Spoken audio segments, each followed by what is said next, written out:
Ma'am, the next question is, what is the relationship between Hinduism and Jainism? Wow, this is again a very beautiful question. सबसे पहले तो Hinduism नाम का कोई religion नहीं। वो जब वेस्टर्नर्स यहाँ पर आए तो वो सिंधु बोल नहीं पाए। सिंधु नदी के इस तरफ, Sindhu, 5 rivers that flow in Punjab, है ना, Indus river and all those things, तो वो उसको सिंधु नहीं बोल पाए, उन्होंने हिंदू कर। तो सिंधु नदी के इस पार रहने वाले लोग all are called as Hindus. So geographically speaking, we all are Hindus, but philosophically speaking, we are not Hindus. क्योंकि हिंदुइज्म की फिलॉसफी में वहां पर वो पूरा मिथोलॉजी है और जगत कर्तृत्ववाद है, वेद है, वगैरह वगैरह, है ना। तो इस तरीके से हिंदुइज्म को हमें समझना चाहिए। I would replace Hinduism with वैदिक कल्चर। सबसे पुराने जो स्क्रिप्चर्स है वो है वेद।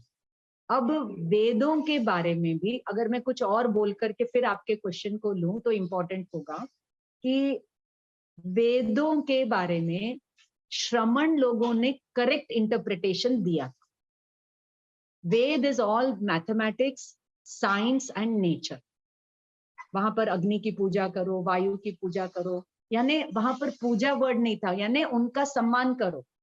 उनको मतलब क्या है, सम्मान का मतलब क्या है, उनको अब्यूज मत करो, है ना। these are the elements that govern your existence, your ecosystem, everything, है ना। आप मनुष्य मात्र ही इस धरती पर नहीं हो, सब जीवों का एक रोल है, तो ऐसे ही इन एलिमेंट्स का भी एक रोल है। तो इस तरीके से वहां पर वेद की ऋचाएं थी, तो वो श्रमणों ने उसको करेक्टली इंटरप्रेट किया था। और ये मैं बोल रही हूँ आपको गंधर्ववाद के बेसिस पर।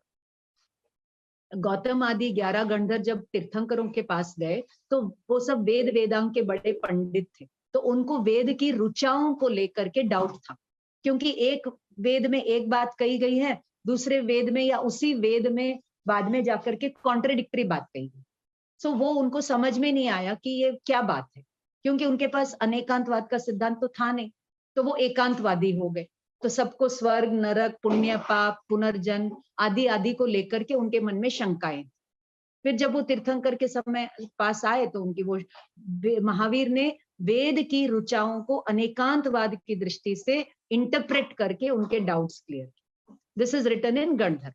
तो इस तरीके से वो सारे फिर क्या हो गए, the first convert from the Vedic tradition they came to the Shramana tradition. उस समय जैन वर्ड नहीं था, है ना, श्रमण ट्रेडिशन में आए। तो इस प्रकार आप इंडिया में देखेंगे तो 2 कल्चर्स है, एक वैदिक कल्चर, एक श्रमणिक कल्चर। श्रमणिक कल्चर में जैन और बौद्ध दोनों थे, फिर सेपरेट करने के लिए यहाँ पर जैन नाम और इनको बौद्ध नाम दिया, लेकिन दोनों को ही श्रमण कहते थे। यहाँ तक कि वैदिक स्कूल्स में एक सांख्य स्कूल है, सांख्य फिलॉसफी है, जो कि भगवत गीता की फिलॉसफी है, तो उसके भी जो मुनि थे उनको भी श्रमण कहते थे। तो इस तरीके से श्रमणत्व जो है, आज भी जो नागा साधु है या जो भी मतलब साधुस होते हैं, वो अपने को मुनि या श्रमण इस तरीके से कह देते हैं, लेकिन श्रमण शब्द का अर्थ है, कभी आप अलग से पूछेंगे तो मैं बता दूंगी। तो इस तरीके से आप हिंदुइज्म को वैदिक कल्चर के अंडर ले लेंगे और जैनिज्म को श्रमण कल्चर के लिए। अब दोनों में क्या डिफरेंस है, तो मेरे पास करीब करीब 15 डिफरेंसेस लिखे हो, तो आपके पास कितना टाइम है मैं उतना ही बताऊं। सबसे पहले तो वैदिक ट्रेडिशन में life related values are important, कि भाई ऐसे ऐसे गर्भ का संस्कार करो, ऐसे पहला मुंह में ग्रास लो, ऐसे शादी करो, मरण के बाद ये करो, ये संस्कार इम्पोर्टेंट। जबकि श्रमण परंपरा में आध्यात्म वैल्यूज वर इम्पोर्टेंट। आप कैसे खाना खाते हो, आप कैसे गर्भ का संस्कार करते हो, या कैसे वो वगैरह वगैरह करते हो, वो इम्पोर्टेंट नहीं। आप क्या आउटलुक, फिलॉसफी, स्पिरिचुअलिटी की रखते हो, दैट इज इम्पोर्टेंट। वहां पर प्रवृत्ति धर्म है और यहाँ पर निवृत्ति धर्म। वहां कहते हैं ये करो, ये करो, ये करो, ये करो, यहाँ कहते हैं कुछ मत करो, बस हाथ पर हाथ रख के बैठो, है कि नहीं। So that is the outlook. वहां पर एक यूनिवर्सल अप्रोच है कि अहम ब्रह्मास्मि, पूरा यूनिवर्स जो है वो ब्रह्मन है।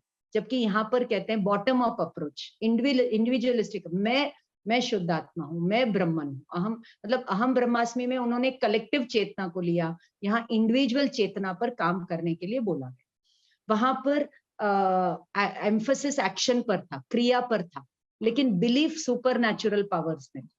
और यहाँ पर एम्फोसिस रिनाउंसिएशन पर था, त्याग पर था और इंडिविजुअल एफर्ट पर था, स्पिरिचुअल वेलफेयर पर था। वहां पर belief in creator God important था और यहाँ पर बिलीफ इन आत्मा इंपॉर्टेंट है। वहां पर परमात्मा की कृपा से सब होगा और यहाँ पर कहते हैं कि आपकी अपनी कृपा अपने पर होनी चाहिए। आप अपने को केवल ज्ञान दिलाइए, रत्नत्रय दिलाइए, दैट इज मोर इम्पोर्टेंट, है ना। और वहां पर स्वर्ग है। मोक्ष की बात आपको वेदों में कहीं नहीं मिलेगी, वो तो बाद में उपनिषद थॉट में और वेदांत में ये सब मोक्ष की बात आती है। मूल वेदों में कहीं पर भी मोक्ष की चर्चा नहीं है, वहां स्वर्ग अपवर्ग की चर्चा। जबकि अपनी बात तो सारी क्या बोले यहाँ पर मोक्ष से ही चालू हो, है ना। मोक्ष के लिए ही धर्म अर्थ काम मोक्ष मतलब काम आदि की बात। और वहां पर वर्णाश्रम है, जातिवाद है, जबकि यहाँ पर दोनों ही नहीं। एक 8 साल का बच्चा भी दीक्षा ले सकता है, जबकि वहां पर पहले ब्रह्मचर्य आश्रम, फिर गृहस्थ आश्रम, फिर वानप्रस्थ और संन्यास आश्रम।